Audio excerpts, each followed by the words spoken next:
المشكلة انك انت قاعد محبوب يعني احنا قاعدين قدام البيت عاملين حواجز دي سلك شايك قدام العمارة. لا يبقى احنا كده كويس ان احنا موجودين بره. يعني ده يعني عشان بس قدامنا في هايبر بينزل فيه الطلبات من الهايبر.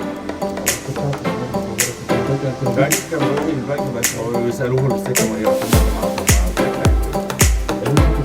تمشي مساحة ما تزيدش عن 5 كيلو. التاكسي العربية بس فيها واحد بس.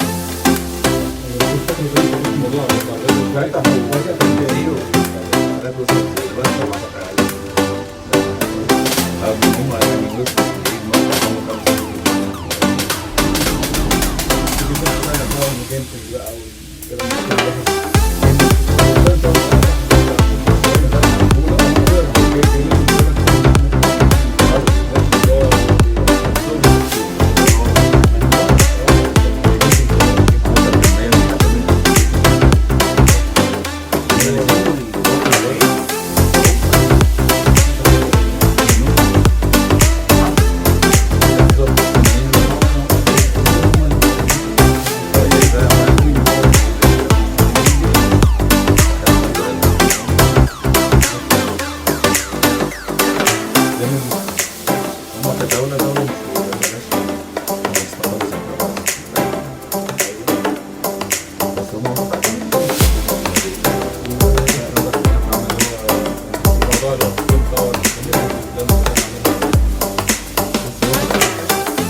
بتاع تيرانا الكابيتال بتاعت البانيا.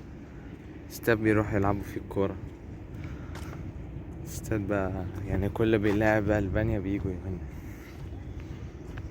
احنا دلوقتي في بارك كده مش عارف اسمها ايه، بارك عادي بس هقابلكم هناك. دي طيارة يعني بس مش هتشوفوها غاردن عادية خالص كده كلاسيكي، بس هي تكون عادي في البلد.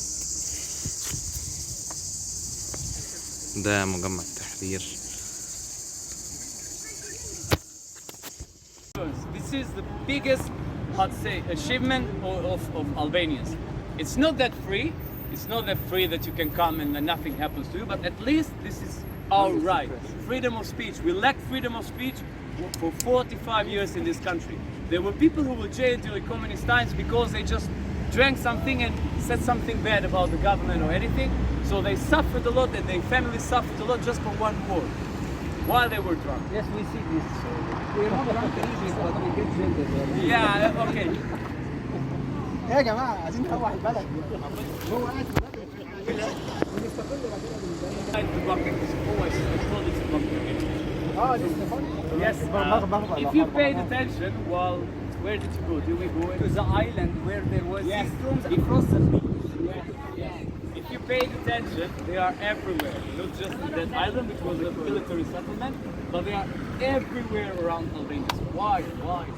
You can tell me The why. Cold War. During the Cold War. Yes, during the Cold War, but why? Nuclear war. You were afraid of that. So, now, we were a communist country, as I said, 45 years. We had, for about 40 of those years, one leader. His name was Anwar Hoxha. Enver Hoxha in Albanian. So Enver is Anwar.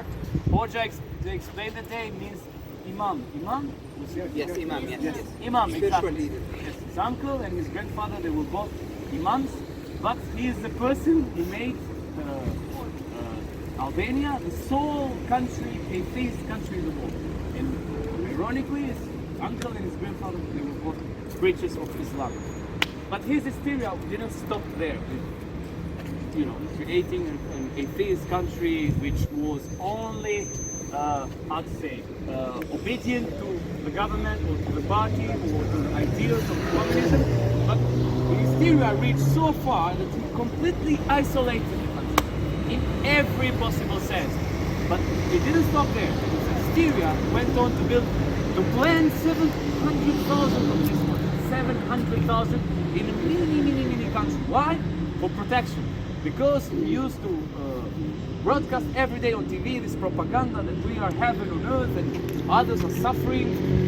We had only one national TV, by the way. There was no Google or anything. People could get information except one TV. So his hysteria went on just to build this one in case someone would detect us. Okay? By the way, nobody detected us.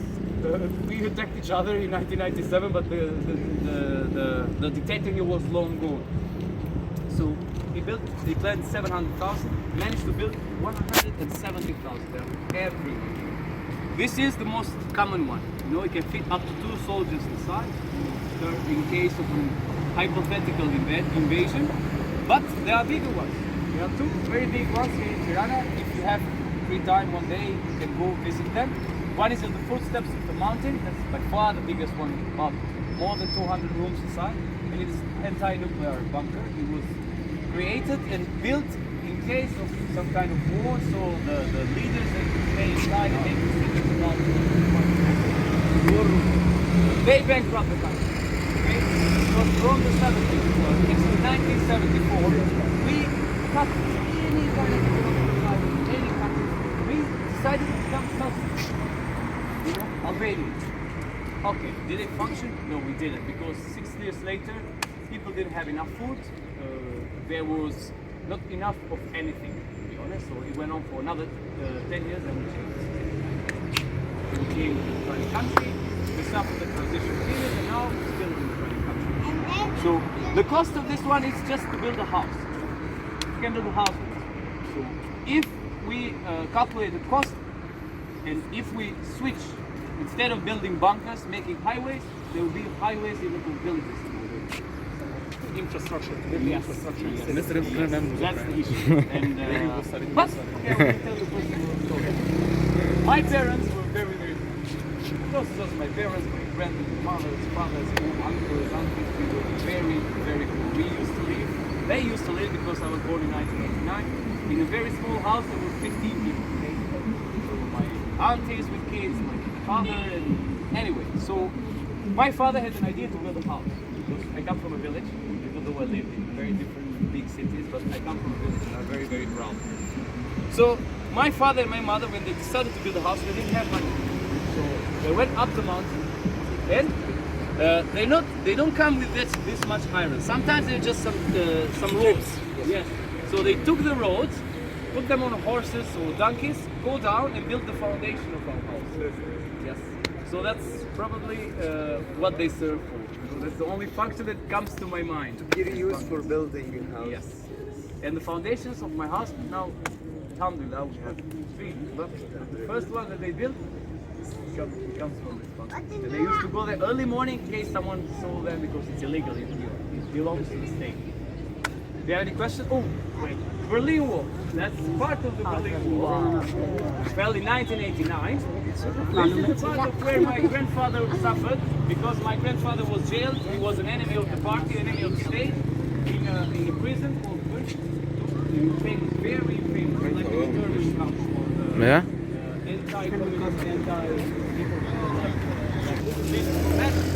Berlin Wall, now we are very lucky, I'm very lucky because before 1991 I couldn't come here. There were soldiers all around this area and the area is called blocked. Blocked for two reasons. It's blocked and the second one, there are many blocks of villas. Who were the villas built for?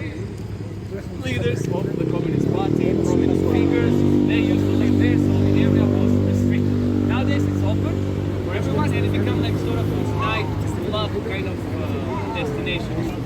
Yes. Yes, not the one, there used to be some rules. Whoa! Just a little harder. Okay, good. Questions? Anyone? Yes? No? No questions? They say the pyramid of Tirana, the pyramid of Tirana. It used to be behind, but now it's under reconstruction. So they're going to get new giving. It looks from this perspective like a pyramid. It is, and it doesn't look. In theory, it should have looked like a double-headed eagle. You know, our flag, you see the Albanian flag? It has a double-headed eagle. Does anyone know the meaning? That's the people. Yes, but the meaning of this double-headed eagle, what's the meaning? Does anyone know? Okay. Do you remember there I told you about the division of the West and East Roman Empire in the 4th century? The West and the East. The East became the Byzantine Empire and then the West, some Rome, some then Austria, later Austria-Hungary. So this double-headed eagle, it means West and East, okay, put together. Asia and Europe. It's not the symbol of Albania only, it's the symbol of many countries or territories who were under the Byzantines. Okay? It's symbol of Serbia, but Albanians don't like this thing. It's a symbol of Montenegro. And you can see it's symbol of so many cities which were under the Byzantine Empire. Because from this guy there that you're going to visit, he left the Ottomans.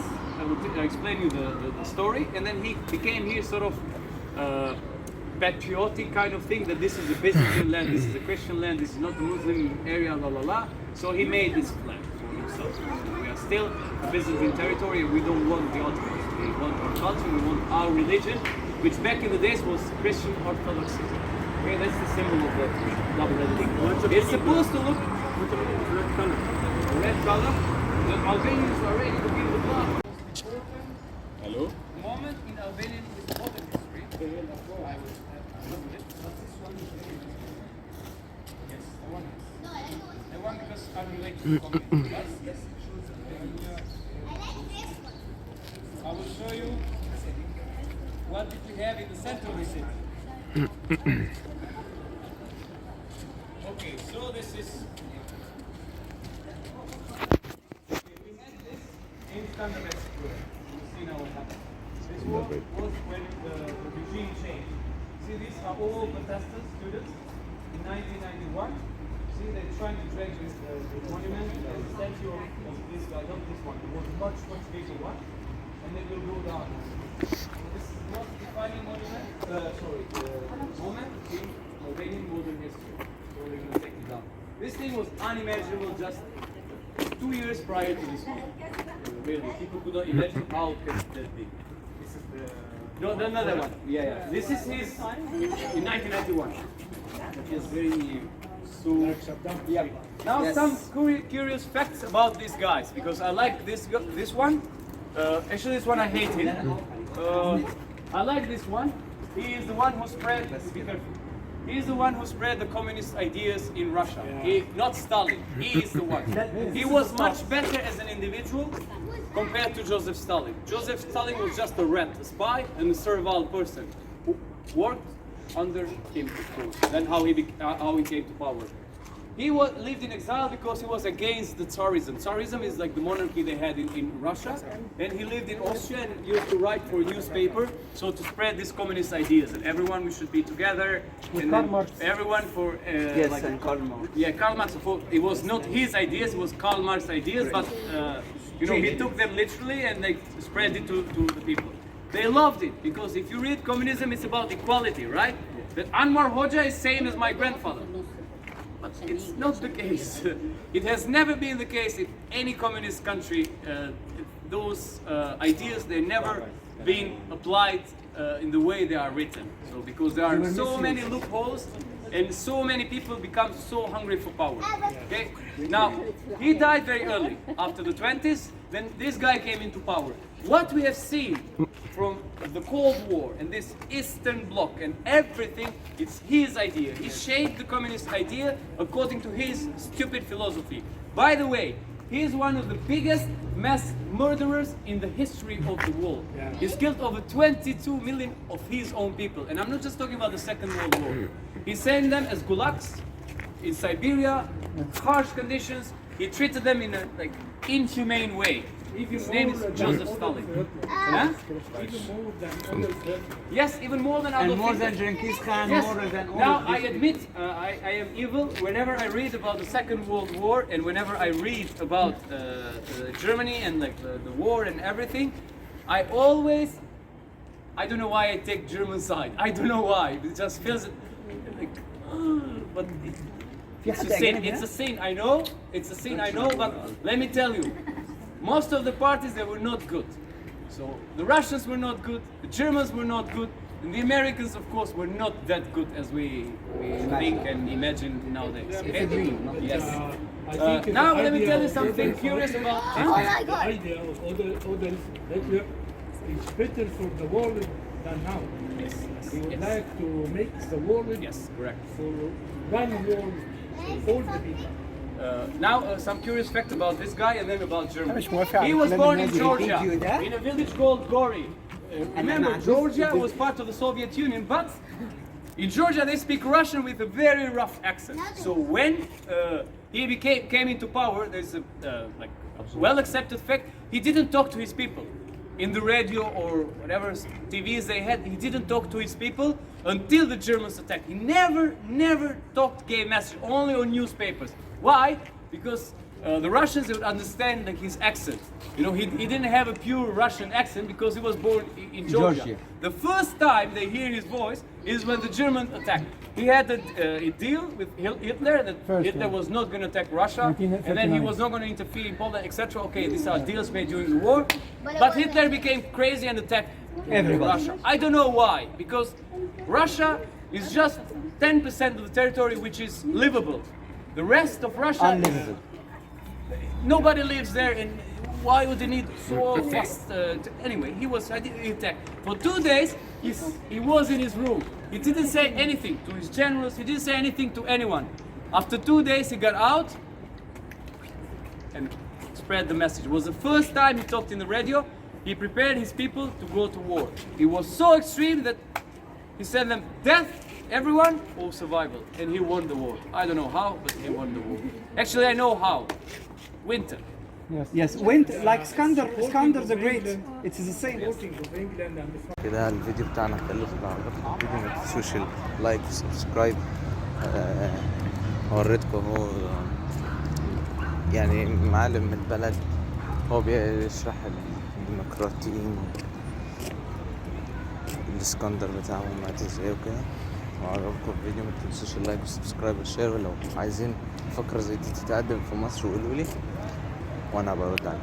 بس اشوفكم في الفيديو بكره. سلام.